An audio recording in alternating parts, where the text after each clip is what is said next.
I was sitting on the curb outside my apartment that evening, hoodie pulled tight, phone off, just trying to breathe.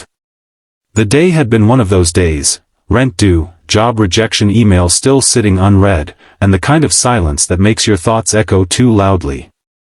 I didn't even notice when she walked up. "Want some help getting comfortable?" It was Mrs. Green, my older neighbor from 2 doors down.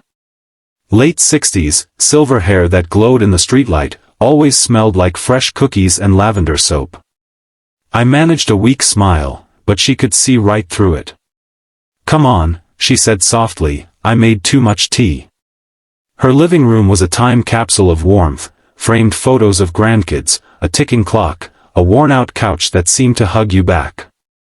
She handed me a mug of chamomile and waited, not speaking, just letting the silence feel safe for a change.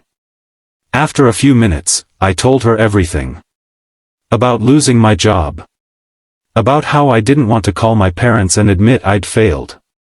About how empty everything suddenly felt.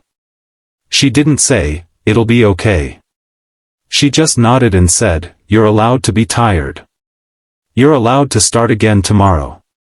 Then she told me her story, how she'd lost her husband 15 years ago, right after they'd retired. "I thought the world had no use for me anymore," she said, eyes glistening. "But then I started helping the neighbors' kids with homework, and somehow, the world got bigger again." She smiled. "Maybe that's what you need, to make your world a little bigger."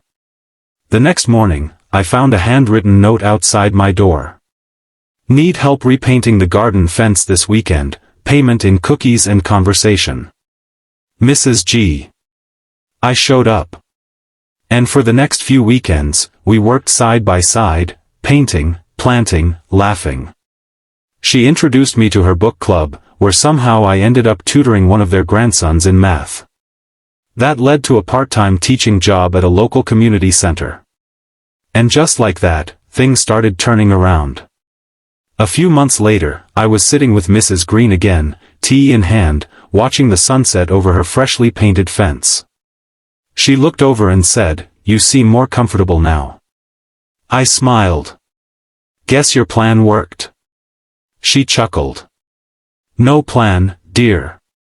Just kindness, it's contagious if you let it be." That night, as I walked back home, I realized something. Sometimes the people who save us don't come with grand gestures or perfect timing. Sometimes, they just offer a warm drink and a seat on an old couch, and that's enough to help you start breathing again.